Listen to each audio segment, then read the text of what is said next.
వర్గీకరణకు 30 ఏళ్లు ఎందుకు పట్టింది? మందకృష్ణ చీకటి కోణం. ఉద్యమ నిర్మాణంలో ఉన్న మొదటి తరం నాయకులంతా ఈ రోజు కనుమరుగైపోయారు. వర్గీకరణ జరగడానికి 30 ఏళ్లు సుదీర్ఘ కాలం పట్టడానికి కృష్ణమాదిగే ఒక కారణం అంటూ ప్రస్తుతం నాయకులంతా విమర్శలు గుప్పిస్తున్నారు. అసలు వర్గీకరణ అమలవుతుందా లేదా, రాజ్యాంగపరమైన చిక్కులు మళ్ళీ ఏమైనా వచ్చే అవకాశం ఉందా అని కూడా సందేహపడుతున్నారు. మందకృష్ణ మాదిగను మాదిగలు నమ్మొచ్చా అనే దానిపై పలువురు మాదిగ ఉద్యమ నాయకులు బహిరంగంగానే విమర్శలు చేస్తున్నారు.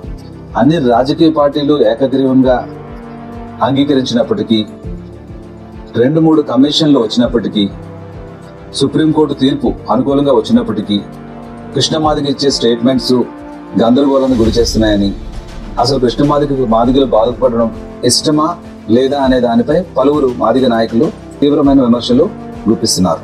ఆ విమర్శలన్నీ వారి మాటల్లోనే మనం పరిశీలిద్దాం. తన జీవితాన్ని మొత్తం మాదిల కోసమే అర్పించాను, నా జీవితం మొత్తం వాళ్ళ కోసమే అర్పించినామండి. మేము మాదిగల కోసం కాదా? ఆయన ఒక్కడే అర్పించింటే వీళ్ళందరూ ఎవరండి? మేమంతా మాదిగోళ్ళం కదా. ఆయన ఒక్కడే పుట్టిండా మాదిగ? ఆయన పైనుంచి ఊడిపడ్డాడు ఆయన ఒక్కడే. మేము మా అవ్వయ్యకు పుట్టలేదా? మేము మాదిగోళ్ళం కదా. మా అయ్య చెప్పులు కుట్టేది, కొట్లను కోసేది. ఆయనకి ఎన్నో పదవులు వస్తా ఉన్నా కానీ మీకోసమే తీసుకోకుండా కొట్లాడిన వ్యక్తి. అది మోసం, నటన. పదవుల కంటే ఎక్కువ సంపాదించుకున్నాడు, పదవుల కంటే ఎక్కువ పేరు సంపాదించుకున్నాడు. పదవి తీసుకుంటే రాజకీయ పార్టీగా సరెండర్ అయింది అంటారు. స్వేచ్ఛ ఉండదు కదా. ఈయన ఇష్టం వచ్చినట్టు ఇట్లా తిరగడానికి అవకాశం ఉండదు కదా. ఈయన సొంత నిర్ణయాలు ఉండవు కదా. ఏక నిర్ణయం ఉండదు కదా. ఎవడో పిచ్చోడు వచ్చి కృష్ణన్న అనుకుంటే డబ్బు కొట్టాడు కదా. మాదిగలకే దేవుళ్ళు లెక్క అని ఆయన చెప్తా ఉన్నారు. మీరేమో ఈ విధంగా చంద్రబాబు నాయుడుకి చర్చలకు పోయిన కాడిక్కడ ఉన్నామండి. ఆనాడు చంద్రబాబు నాయుడు తోటి ఏం చెప్పిండు తెలుసా? అయ్యా మేము నిన్ను బయట తిడుతుంటాము, నువ్వేమనుకోకు.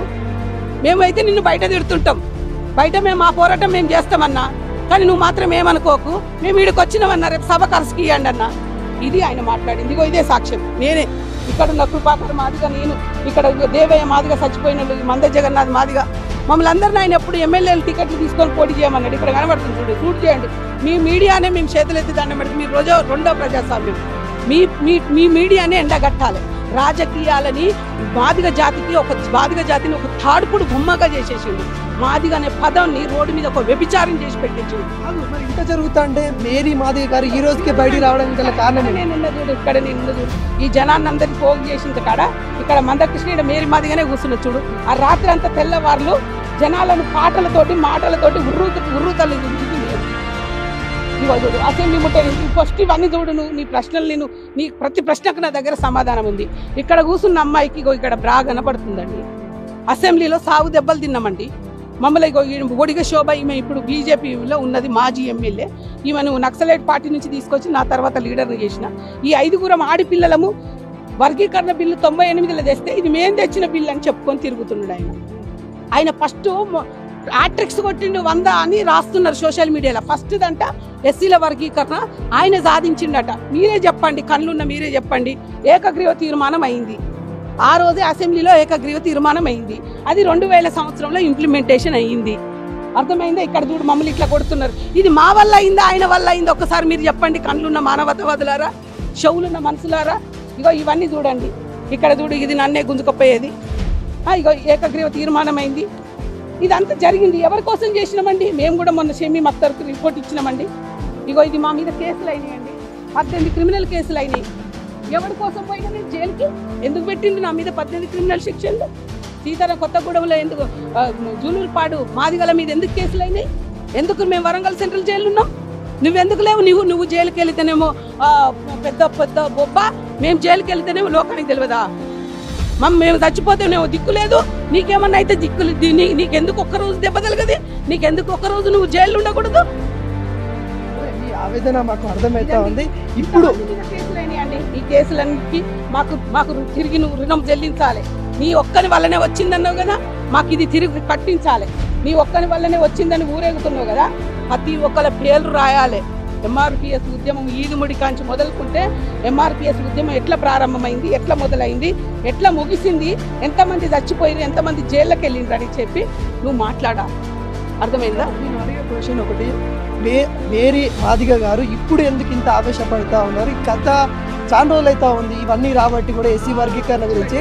మరి ఇప్పుడు ఎందుకు ఇంత ఆవేశంగా మాట్లాడాల్సి వస్తుంది? ఎందుకు ఆవేశంగా మాట్లాడాల్సి వచ్చిందంటే ఇన్నేళ్ల కళ నెరవేరింది తమ్మి. ఇన్నేళ్ల కళ నెరవేరింది. ఈ నెరవేరిన కళ మనకు తెలంగాణ వస్తుందని ప్రతి ఒక్కరం జై తెలంగాణ అని నినదించినాం. వచ్చే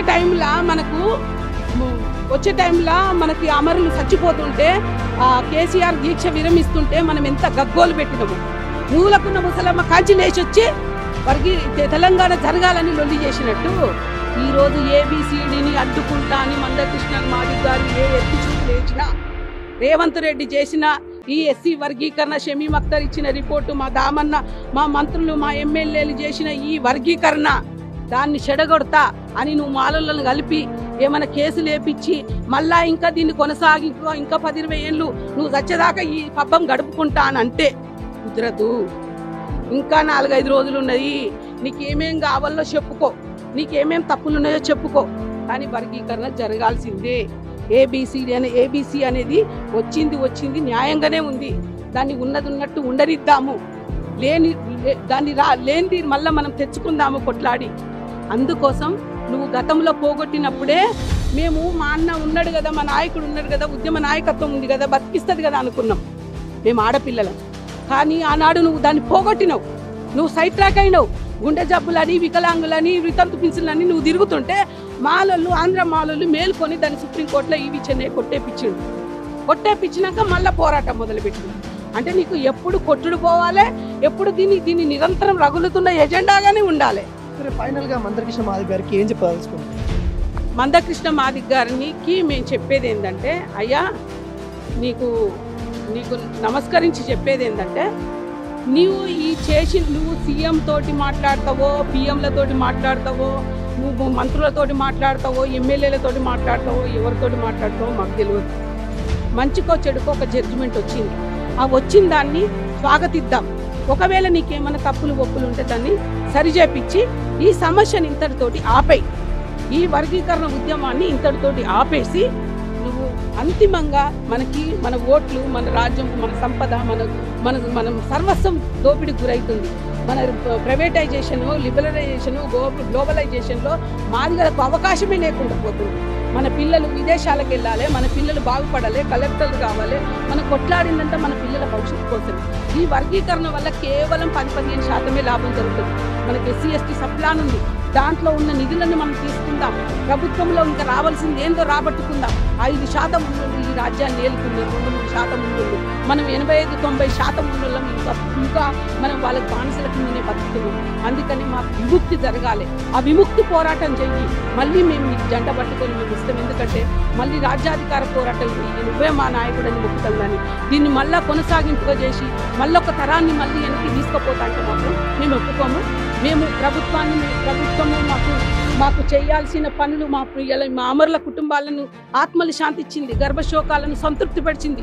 అంతమంది కుటుంబాలు ఆంధ్ర వాళ్ళను కూడా పిలిపించి, అంటే మా సామాజిక ఉద్యమంలో చచ్చిపోయిన అందరినీ సమానంగా చూసే మనసు గల్ల దామోదర్ రాజనరసింహన్న తోటి కూసో మాట్లాడుకొని ఏం కావాలో చెప్పి ఇట్లాంటి ఉద్యమకారులకు ఇప్పుడు మాలాంటి మేము ఎందుకు ఈ ఆవేదనతో మాట్లాడుతున్నామంటే, నీ ఒక్కని వల్లనే వర్గీకరణ వచ్చిందంటే మాకు బాధ అనిపిస్తుంది తమ్మి. ఫైనల్గా మేరీ గారు చాలా పాటలు పాడి చైతన్యపరిచింది.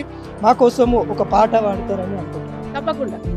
నేను ఆనాడు గద్దరన్న మాకు 97లో బషీర్బాగ్ ప్రెస్ క్లబ్ దగ్గర లక్షలాది మందిని ఇదే వేదిక మీద, అన్న నువ్వు రావాలి మా వర్గీకరణ, అప్పుడు సంఘీభావ కమిటీ అధ్యక్షుడిగా ఉన్నాడు, రావాలన్న నువ్వు అని అంటే ఆయన ఏమన్నాడంటే, చెల్లె నేను వస్తే కొంచెం మాలల్లో జర అలిగినట్టుంటారు, నువ్వు నేను వస్తున్నప్పా అని చెప్పి నన్ను ముందు తోలి నాకు పాట రాసిచ్చి అన్న నాకు ఒక పాట చెప్పింది. నేను అంతకుముందు అనేక ఎక్కడ ఏ ఊరికి పోతే ఆ ఊరిలో ఆ పరిస్థితులను బట్టి పాటలు అల్లుకొని పాడి రాసేదాన్ని నేను. అయితే గద్దరన్న రాసిచ్చిన పాటని నేను పాడతాను. ఇగో ఇది గద్దరన్న నా రోజు తీసుకొచ్చి అదే వేదిక మీద నేను. ఈ మాలవారు, మాల శక్తులు, మాల సంఘాలు, మాలల్లో కొంతమంది వర్గీకరణ వ్యతిరేకులు ఎవరైతే ఉన్నారో ఈ పంపిణీ న్యాయం అనేటువంటిది జరగనీయకుండా అదనంగా ఏవైతే పొందుతూ వచ్చారో లబ్ధి, అవి పొందడానికి వర్గీకరణ ప్రక్రియని వ్యతిరేకంగా కోర్టులను ఆశ్రయించడము, హైకోర్టు, సుప్రీంకోర్టు రకరకాల కొర్రీలేసి దీన్ని అమలు జరగనీయకుండా జాగ్రత్త పడుతూ వచ్చారు గత 30 ఏళ్లుగా.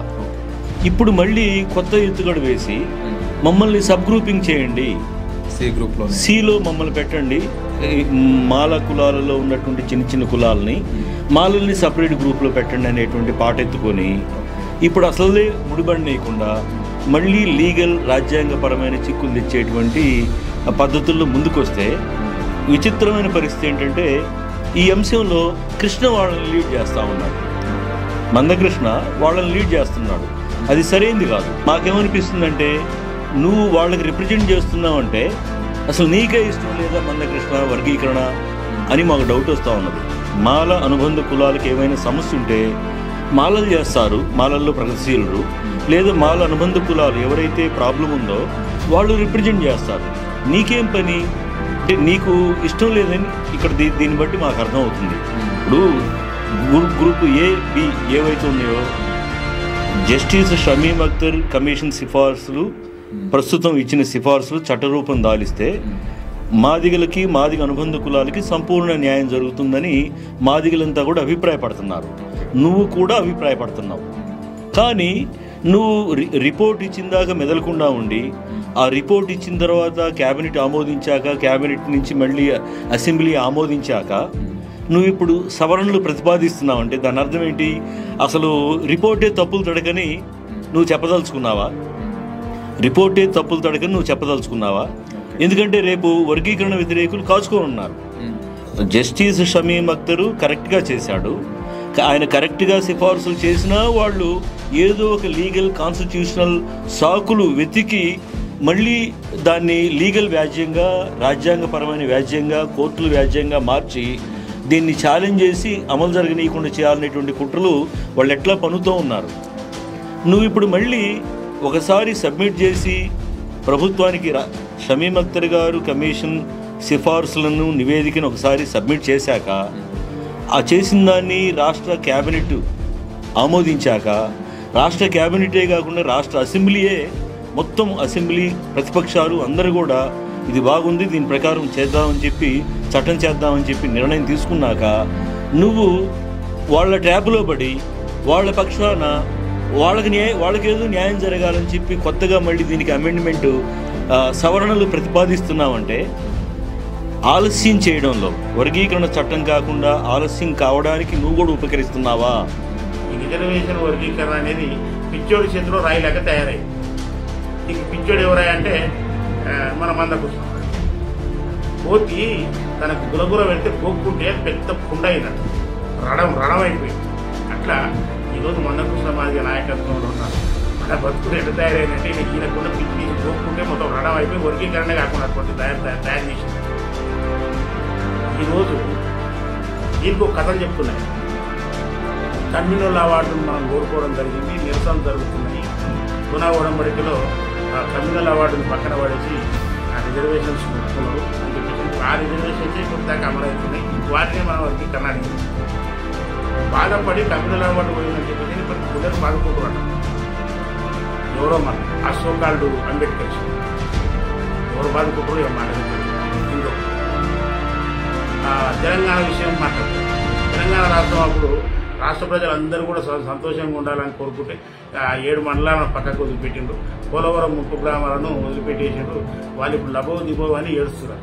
కనుక ఆ రోజు కమ్యూనల్ అవార్డు జరిగినట్టుగా ఈరోజు తెలంగాణ ఉద్యమ రాష్ట్రం విషయంలో 7 మండలాలకు జరిగినట్టుగా ఎస్సీలోని 59 కులాలకు ఎవరు కూడా అన్యాయం జరగద్దు, ఎవరు కూడా బాధపడద్దు అని చెప్పేసి చెప్తున్నారు. చాలా ముఖ్యంగా చెప్తున్నాం. సంతోషమే. ఎవరికి అన్యాయం జరుగుతుంది ఎవరికి అన్యాయం జరగదు అనే సంగతి ప్రతి ఒక్కరికి తెలుసు. కనుకనే వాళ్ళని అందరినీ ఇప్పుడు లేపిన ముఖ్యమంత్రి ఏదో పర్మిషన్ ఇచ్చింది 20 రోజుల కానీ వరకల్లా అందరిని లేపి సంకనాకిచ్చే కార్యక్రమం పెట్టినది. మాదిగలో సంకనాకిచ్చే కార్యక్రమం పెట్టినది. మందకృష్ణ మాదిగ నీవు నిజంగా చెప్తున్నా ఇక్కడ వర్గీకరణ జరగాలని రాష్ట్ర ప్రభుత్వం తన్నాడుతుంటే నీవు వశీకరణ చేస్తున్నావు. అందరికీ వశీకరణ చేసే వైద్యులు లేక తయారైనావు, పచ్చిరులు లేక తయారైన మాయన పచ్చిరు లేక తయారైపోయి వశీకరణ చేస్తున్నావు. నీకు వర్గీకరణ జరగాలనే ఏ ఉద్దేశం కూడా లేదు. ఏ కోశాన నీకు వర్గీకరణ జరగాలనే కోరిక లేదు. ఇది స్పష్టం. ఇష్టమాదిగ మాటలు ఇంటే మాత్రం వర్గీకరణ కాదు అని మాదిగలు తెలుసుకోవాలని చెప్పేసి అని విజ్ఞప్తి చేస్తాం. మందకృష్ణ మాదిగ గారు తన అబద్ధాలతో ఇప్పటిదాకా సమాజాన్ని రాజకీయ పార్టీల్ని మోసం చేస్తున్నాడు అనుకున్నాడు, కానీ తన సొంత సామాజిక వర్గమైన మాదిగలను కూడా మోసం చేస్తున్నాడు. అది ఎలాగో చెప్పే ముందు ఆయన పవన్ కళ్యాణ్ గారి గురించి కొన్ని సంచలన వ్యాఖ్యలు చేశారు. పవన్ కళ్యాణ్ గారు కాపు కులానికి మాత్రమే సంబంధించిన వ్యక్తి, కులం లేదు మతం లేదని పైకి చెప్తాడు తప్ప అతను కాపు కులంలో నుంచి వచ్చాడని. పవన్ కళ్యాణ్ గారు కాపు సామాజిక వర్గం సంబంధించిన కాపు సామాజిక వర్గం చెందిన నాయకుడైన ఆయన ఏదైనా మాట్లాడచ్చు, నా కులం లేదు మతం లేదు అని ఆయన మాటలు మాట్లాడచ్చు. ఆయన బేస్, ఆయన చుట్టూ బేస్, ఆయన ఓటు బేస్ కాపే. ఆయన అనుకున్నది కాపు సామాజిక వర్గం బేస్. అలాగే జనసేన పార్టీలో కొంతమంది మాలల ఒత్తిడితోనే పవన్ కళ్యాణ్ గారు ఎస్సీ రిజర్వేషన్ గురించి సామరస్య పరిష్కారం అని అన్నారు. ఎస్సీ వర్గీకరణ మీద బలంగా నిర్ణయం తీసుకుంటే మనం గెలవాల్సిన సీట్లు ఎక్కువ తూర్పు పశ్చిమ గోదావరి జిల్లాలోనే. కాబట్టి తూర్పు పశ్చిమ గోదావరి జిల్లాలోని మాల సామాజిక వర్గం ఆంధ్రప్రదేశ్ మొత్తం శాసించే వర్గం ఇక్కడ ఉంది. కాబట్టి వీళ్ళు మనకు సహకారం చేయకపోతే రేపు ఇక్కడ మన సీట్లు గల్లంతవుతాయని చెప్పి పవన్ కళ్యాణ్ గారి పార్టీ జనసేనలో ఉండబడే మాల సామాజిక వర్గం ఒత్తిడి తీసుకురావడం వల్ల దీన్ని చట్టబద్ధత పరిష్కరించాల్సిన సమస్యను సామరస్య పరిష్కారం పక్కన పెట్టడం చేశారు. కానీ వాస్తవానికి ఎస్సీ రిజర్వేషన్ అనేది చట్టసభలో తేలాలి. చట్టసభలో వస్తేనే శాశ్వత పరిష్కారం అట. అది నేనన్నది కాదండి, కృష్ణ గారే అంటున్నారు. ఎస్సీ వర్గీకరణ సమస్య పరిష్కారం ఎక్కడ జరగాలి? పార్లమెంట్. దాన్ని ఏమన్నాడు? సామరస్య పరిష్కారం. అసలు సామరస్య పరిష్కారం ఎక్కడ ఉంటుంది? చట్టసభల ద్వారా పరిష్కారమే శాశ్వతం తప్ప చట్టసభల పరిష్కారం కానీ సమస్యకు ఎక్కడ పరిష్కారం దొరుకుతుంది? మరి ఈరోజు సుప్రీంకోర్టు ఇచ్చిన తీర్పు అదే శాశ్వత పరిష్కారం అని ప్రచారం చేస్తున్నారు. మరి ఇదే మందకృష్ణ గారు ఈ రిజర్వేషన్లు అనే దానికి శాశ్వత పరిష్కారం కావాలంటే మరి పార్లమెంట్లోనే చట్టం చేయాలి, ఆర్టికల్స్ని సవరణ చేయాలని ఎలా అన్నారండి? దాంతోపాటు ఆంధ్ర తెలంగాణ రాష్ట్రాల్లో విడగొట్టినప్పుడు కూడా ఆర్టికల్ 3 ద్వారా చేశారు. కాబట్టి ఈ రిజర్వేషన్లు కూడా చట్టసభలో పార్లమెంట్లోనే జరగాలని చెప్పాడు ఈయన మందకృష్ణ గారు. ఇప్పుడు తెలంగాణ ఇవ్వాలన్నా వద్దా అనే అంశం చట్టసభల సమావేశం ఆర్టికల్ 3 ద్వారా తెలంగాణ వచ్చేసింది. కానీ అంతకుముందు పెద్ద మనుషుల ఒప్పందం ఉన్నది కదా. బయట జరిగే ఒప్పందానికి విలువ ఉన్నదా? బయట జరిగే ఒప్పందానికి పెద్ద మనుషుల ఒప్పందానికి విలువను ఉంటే ఉల్లంఘన జరిగేది కాదు, ఉల్లంఘన జరిగిందనే పేరుతో ఉద్యమం వచ్చేది కాదు, అంతిమంగా తెలంగాణ పరిష్కారం ఏం కాదు. ఆ మాట మర్చిపోయినట్టున్నాడు. ఇప్పుడు సుప్రీంకోర్టు జడ్జిమెంటే శాశ్వత పరిష్కారం అని పాపం ఆయన నమ్మిన నా మాదిగ సోదరులను కూడా మోసం చేస్తున్నాడండి. పవన్ కళ్యాణ్ గారు అన్నారటండి, కాపు రిజర్వేషన్లో 9th షెడ్యూల్లో పెట్టిస్తాను, బీసీలకి చట్టసభల్లో రిజర్వేషన్లు కూడా పార్లమెంట్లో పెట్టిస్తాను అన్నాడట. కాపు రిజర్వేషన్ అంశం ఆయన ఇచ్చిన క్లారిటీ ఏంది? కాపుల విషయంలో నేను 9th షెడ్యూల్లో చేర్పిస్తాను అన్నాడు. 9th షెడ్యూల్ ఎక్కడ చేర్పించాలి? బయటనా పార్లమెంట్లోనా? పార్లమెంట్. బీసీలకు చట్టసభలో రిజర్వేషన్ అంశం గురించి మాట్లాడింది. చట్టసభలో రిజర్వేషన్ సాధిస్తాను అని చెప్పి ఎక్కడ జరగాలి? అది పార్లమెంట్. అదే పవన్ కళ్యాణ్ గారట ఎస్సీ రిజర్వేషన్కి సామరస్య పరిష్కారం అన్నారట. దానికి మందకృష్ణ గారికి కోపం వచ్చింది. ఎస్సీ వర్గీకరణకు సామరస్య పరిష్కారం అన్నాడు. ఇతర రిజర్వేషన్ అంశానికి చట్టసభలో చెప్పిండు. ఈ అంశంకి వచ్చినప్పటికీ సామరస్య పరిష్కారం అన్నాడు. సామరస్య పరిష్కారం అంటేనే దాన్ని పక్కదారి పట్టించడానికి మాలలు ఆయన మీద ఒత్తిడి తీసుకొచ్చిన నుంచి నేను భావిస్తాను. మరి ఎస్సీ రిజర్వేషన్ కూడా పార్లమెంట్లోనే పరిష్కారం అవ్వాలి కదా, దాన్ని ఎందుకు చేయనన్నారు అని చాలా కోపపడ్డాడండి. మరి ఆ కోపం అంతా ఇప్పుడు ఏమైందో మందకృష్ణ గారు. ఇప్పుడు చట్టసభలో పరిష్కారం జరగాలి, రాజ్యాంగ సవరణ జరగాలని ఇప్పుడు ఎందుకు మాట్లాడట్లేదు? ఇప్పుడెందుకు మాదిగిలనైనా అంత దారుణంగా మోసం చేస్తున్నాడు? పార్లమెంట్లో తప్ప బయట జరిగే దేనికి విలువ లేదని మందకృష్ణ గారి మాటల్లోనే విన్నాం. అది సుప్రీంకోర్టు తీర్పైనా కూడా ఇక్కడ రిజర్వేషన్లకి శాశ్వత పరిష్కారం పార్లమెంట్లో మాత్రమే జరగాలి, రాజ్యాంగ సవరణ ద్వారా మాత్రమే జరగాలి. అది కాకుండా ఇక ఎలా జరిగినా కూడా అది తాత్కాలికమే తప్ప అది శాశ్వతంగా. మందకృష్ణ ఆయన ఎప్పుడు మీరు పాత వీడియోలు చూడండి, వర్గీకరణ బిల్ పార్లమెంట్ లో పెట్టాలి, పార్లమెంట్ లో చర్చకు రావాలి, పార్లమెంట్ లో పరిష్కారం రావాలి అనేవాడు. ఇప్పుడు మోడీ గారు మందకృష్ణ గారితోనే ఉన్నారు. మరి ఇప్పుడు పార్లమెంట్ లో పెట్టమని మందకృష్ణ ఎందుకు అడగట్లేదు? మరి ప్రధానమంత్రి గారిని అడిగి పార్లమెంట్ లో బిల్లు ఎందుకు పెట్టించడు? ఇప్పుడు గతంలో అంటే సుప్రీంకోర్టు కొట్టేసిందండి. సుప్రీంకోర్టు ఎందుకు కొట్టేసింది? 2004లో. అది రాజ్యాంగంలో లేదు కాబట్టి. రాజ్యాంగంలో లేదు కాబట్టే కదా సుప్రీంకోర్టు కొట్టేసింది. ఒకవేళ ఇప్పుడు మోడీ గారు తలుచుకుని రాజ్యాంగంలో పెట్టేశారనుకో, ఇక సుప్రీంకోర్టుకి ఏ సంబంధం? మోడీ గారు ఈడబ్ల్యూఎస్ అని ఓసీలో ఉన్న పేదలకి 10% రిజర్వేషన్ ఇచ్చారు మొన్నే. అది అమెండ్మెంట్ చేశారు రాజ్యాంగంలో. అది చల్లదని కొంతమంది కోర్టుకి వెళ్ళారు. కోర్టుకి వెళ్తే సుప్రీంకోర్టు ఏమన్నా తెలుసా? రాజ్యాంగంలో ఉంది, అది అమెండ్మెంట్ చేశారు కాబట్టి ఇలాంటి పిటిషన్లు మీరు వేయకండి అని కొట్టు పారేస్తారు. ఇప్పుడు మాదిగా మాల లేకపోతే దళితుల్లో ఉన్న ఉపకులాలకు వర్గీకరణ జరగాలని మోడీ గారు ఒకసారి రాజ్యాంగంలో పెట్టేశారనుకో, ఇక ఏ కోర్టు ఆపితే ఏంటి? ఇప్పుడు ఇతను ఏమంటాడు? మాలను ఆపుతున్నారు, మాలను అడ్డుపడుతున్నారు అంటారు. మాలను అడ్డుపడగలరా? రాజ్యాంగంలో పెడితే పార్లమెంట్ కి వ్యతిరేకంగా మాలను వెళ్ళగలరా? ఇతను చేయాల్సిన పని చేయకుండా ఎందుకు ఇక్కడికి వచ్చి రేవంత్ రెడ్డి గారిని రెచ్చగొట్టడం, కాంగ్రెస్ పార్టీని విమర్శించడం, సోనియా గాంధీ గారిని, ఖర్గే గారిని అక్కడ ఈ ఆంధ్రాలోకి వచ్చేమో మాలలను తిట్టడం, మాలల మెజారిటీ ఉన్న రాష్ట్రంలోకి వచ్చి మాలలను తిడుతున్నాడు. అంటే మాల మాదిగల మధ్యలో గొడవలు క్రియేట్ చేయాలని కదా అతను ప్రయత్నిస్తుంటా. ఒకసారి ఆలోచించండి. ఇప్పుడు అతను ఏం మాట్లాడుతూ ఏమంటాడు? మాలలే వ్యతిరేకిస్తున్నారు, మాలలు వ్యతిరేకించడం వల్లే వర్గీకరణ ఆగిపోయింది అంటాడు. ఇతను ఎప్పుడు ప్రభుత్వం మీద పోరాడడం, ప్రభుత్వం మీద పోరాడి బిల్లు పెట్టండి పార్లమెంట్ లో, రాజ్యాంగ సవరణ చేయండి అని ఎప్పుడైనా పోరాడాడు ఇతను? ఇప్పుడు మోడీ గారికి సపోర్ట్ ఇచ్చి మోడీ గారు ఇంత ఇష్టంగా ఉన్నప్పుడు కూడా పార్లమెంట్ లో ఎందుకు బిల్లు పెట్టించట్లేదు నాకు అర్థం అవట్లేదండి. ఇప్పుడు పార్లమెంట్ లో బిల్లు కదా పెట్టాలి. ముఖంగా మాదిగలు మొత్తం ఒక బాధ్యత మన మీద పెట్టినప్పుడు ఆ బాధ్యతని తప్పుదారి పట్టిస్తూ మాదిగ సమాజాన్ని మోసం చేస్తున్నామనే దాంట్లో ప్రధానమైనటువంటి పాత్ర మందకృష్ణ మాదిగ చేసేటటువంటి భావన నేను గురయ్యాను కనుక నా దృష్టిలో అతను చేటరు. మాదిగలు మోసం చేస్తూ 27 సంవత్సరాలుగా పబ్బం గడుపుకుంటూ ఈ సమాజాన్ని సమాజ అభివృద్ధిలో మాదిగలను దూరం చేస్తున్న దాంట్లో ప్రధాన పాత్ర అతను పోసినటువంటి ఆ భావన నాలో ఉంది కాబట్టి నాకు అతనంటే కూడా నాకు ఇష్టం లేదు. అందుకే నేను పరమని తెలుసుకోలేదు. మాదిగలు ఒక అంటరాంతనానికి, అస్పృశ్యతకి, అనాగరితకి, నిరసరాస్తికి గురైనటువంటి సమూహంలో ఒక కొత్త మనిషి మన పక్షాన పనిచేసినటువంటి నమ్మకం. రెండోది, ఎన్నో వేల మంది ప్రజల యొక్క కష్టార్జితంలో మందకృష్ణ వంటి ఒక మనిషి ఎదిగాడు. ఆ క్రమంలో ఒక నమ్మకంతో నాయకత్వాన్ని పెట్టిన క్రమంలో అందరం కలిసి మనలో అప్పటి వరకు నాయకత్వం లేనటువంటి సమూహం ఉన్న మాదిరిగా ఒక నాయకత్వం కావాలంటే మేమంతా కలిసి బిల్డప్ చేశాం. అతని ఎదుగుదల కోసం ఈ రాష్ట్రంలో ఉన్నటువంటి ఉమ్మడి తెలుగు రాష్ట్రంలో ఉన్నటువంటి ప్రతి మాదిగ యొక్క కృషి ఉంది. అంతేకాకుండా మాదిగేతల యొక్క కృషి కూడా ఉంది. అతను ఈ ఉద్యమానికి ఎంఆర్పిఎస్ ఉద్యమం మీదే వర్గీకరణ డిమాండ్ మీద నాయకుడు అయ్యాడు అతను. ఆ నాయకత్వం ఎదగటం కోసం అనేక వర్గాల ప్రజలు వాళ్ళకు ఉన్నటువంటి ఆర్థికపరమైన విషయాలు కావచ్చు, అన్ని విషయాల్లో మాదిగల మొత్తాన్ని, ఈ మాదిగల యొక్క సమస్యని గుర్తించి మాదిగలకి అండగలిసే క్రమంలో ఆ వ్యక్తి అభివృద్ధి కోసం అందరం పనిచేసాం. ఆ అభివృద్ధి అనేటువంటి ఒక మనిషి పోక చేసాం కాబట్టి ఆ ఎదిగినటువంటి ఆ పర్సనాలిటీ అది తీసేయటం అనేది, ఎందుకంటే మాదిగలకి వర్గీకరణ అంశం అనేది ఒక ఆత్మగౌరవ సమస్య. అది ఆ డిమాండ్ ఉన్నంత వరకు కృష్ణ ఉంటాడు. ఆ డిమాండ్ ఎందుకంటే ఆ డిమాండ్ మొదటి నుంచి ఫోకస్ చేస్తూ దాని మీదే పనిచేస్తున్నాడు కాబట్టి ఆ పనిలో రిజల్ట్ ఎంతమంది పక్కన పెడితే ఉన్నాడు కాబట్టి జనరల్గా ఏబిసిడి వర్గీకరణ ఉద్యమంలో మాదిగ ఉద్యమంలో కృష్ణ మాదిగ అనేది అనివార్యంగా గుర్తొస్తూ ఉంటాడు. దాంట్లో ఇక రెండో మాట్లేదు. కానీ ప్రజలు పెట్టుకున్నటువంటి నమ్మకాన్ని ఎంతవరకు మనం కాపాడగలిగాం, ఎంతవరకు పరిష్కారం చేయగలిగాం, దాంట్లో మన యొక్క తప్పిదాలు ఏంటంటే దగ్గరకు వచ్చేటప్పటికి ఆ అంతర్గతంగా జరిగే విషయాల్లో పాపం కామన్ మనకు తెలియదు కదా ఇవన్నీ. అందువల్ల ఏంటంటే అతను ఎప్పుడు ఉంటాడు, లైవ్లో ఉంటాడు. కానీ రిజల్ట్ ఓరియంటేషన్కి వచ్చినప్పటికీ ఈరోజు మరి 27 సంవత్సరాల ఉద్యమం రిజల్ట్ చూసినప్పుడు రిజల్ట్ రోజు దూరం అయిపోతా ఉన్నాయి. సో దానికి కారణం ఏంటంటే అతను తీసుకున్నటువంటి నిర్ణయాలు, ఆ సిద్ధాంతపరమైనటువంటి విభేదాల వల్ల అతను చేసేటువంటి దానివల్ల ఈరోజు వర్గీకరణ సమస్య పక్కకు పోవటానికి, పరిష్కారం కాకపోవటానికి ఈరోజు రాజకీయ పరిస్థితి కూడా ఈరోజు మాదిగల్లో తగ్గిపోవడానికి రోజు రోజుకు కూడా ఇతని యొక్క కారణమే అని అనుకుంటా ఉన్నా. అందువల్ల ఏంటంటే మాదిగల నాయకత్వం కావాలి. కృష్ణ మాదిగ లాంటి వాళ్ళు కావచ్చు, కనకర మాదిగ లాంటి వాళ్ళు కావచ్చు, చాలామంది రావాలి ఈ సమాజంలో మాదిగల్లో. అందువల్ల నాయకత్వం అనేది పెంచాలి. మేమంతా కలిస్తేనే కృష్ణ మాదిగ ఆ రోజు ఉన్నాడు. ఒకసారి అన్నీ రెడీమేడ్గా సంపాదించి ఇచ్చేయం కాబట్టి అతను ఈరోజు ఒక స్థాయికి వెళ్ళిపోయాడు కాబట్టి దాన్ని మనం తగ్గించలేము. దాన్ని మనం కాకుండా ఏంటంటే సమాజమే ఏదో ఒక రోజు వాస్తవం గ్రహించినప్పుడు ఆటోమేటిక్ కృష్ణ మాదిగ దూరం అవుతారు కాబట్టి అందాక ఆ దశ వచ్చేంత వరకు అప్పటి వరకు ఉంటూనే ఉంటాడు. అందువల్ల దాన్ని మనమేం చేయలేం కాబట్టి అందువల్ల ఏంటంటే ఆయన ఎదిగాడు కాబట్టి ఆయన మీద కోపంతో కాదు ఇక్కడ. ఎందుకంటే మేము మాదిగలు అభివృద్ధి కనుక్కున్నప్పుడు మాదిగలు, కృష్ణ మాదిగలు, కనకర మాదిగలు ఇంకా చాలామంది రావాలి నాయకత్వం. కాకపోతే మేము అనుకున్న లక్ష్యం నెరవేర్చడంలో తన యొక్క ఒంటెద్దుపోక విధానాల వల్ల సమాజంలో మాదిగల్ని రోజు రోజుకి ఇంకా దూరం చేసుకుంటూ అభివృద్ధికి దూరం చేస్తున్నటువంటి ఒక ఆవేదన ఉంది కాబట్టి ఆయన వ్యక్తిగతంగా నాకు వ్యక్తిగతంగా సిద్ధాంతపరమైన వైరుధ్యం ఉంది. అందువల్లే తప్ప ఆయన వ్యక్తిగత నాకు ఎలాంటిది లేదండి. రాజకీయ ఎత్తుగడలు తీసుకునే దాన్ని మేము వ్యతిరేకించామండి.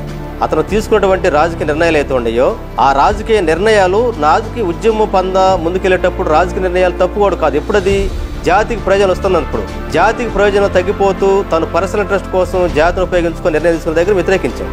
అక్కడే మా ఇద్దరి మధ్య భేదాలు వచ్చింది. మాదిగలకి ప్రత్యేక కార్పొరేషన్ కావాలనే డిమాండ్ని తెచ్చింది నేను. అదే క్రమంలో మాదిగలకి ఆర్థిక అభివృద్ధి చెందాలనేటువంటి ఉద్దేశం కార్పొరేషన్ కోసం పనిచేసినటువంటి వ్యక్తి యొక్క బ్యాక్గ్రౌండ్ కూడా వాళ్ళు తెలుసుకున్నారు.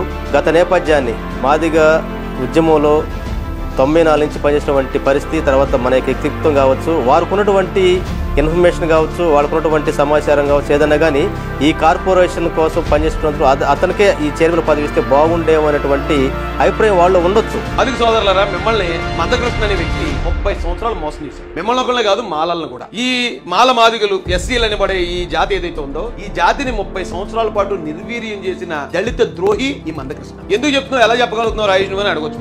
ఇతన్ని ఏం చెప్తారండి కొంతమంది ఆ ఎంఆర్పిఎస్ కార్యకర్తలు, వీరుడు శూరుడు 30 సంవత్సరాల నుంచి పోరాడు పోరాటం చేసిన ధీరుడు, శతద్రుత వంశం యోధుడు, ఇదే కదా చెప్తారు. 30 సంవత్సరాల నుంచి అంటే 30 సంవత్సరాలు ఎందుకు చేసాడు ఇతను పోరాటం? పంజాబ్ లో 1975లోనే వర్గీకరణ చేశారు. అక్కడ ఈ శతద్రు వంశ యోధుడు ఎవరూ లేరు.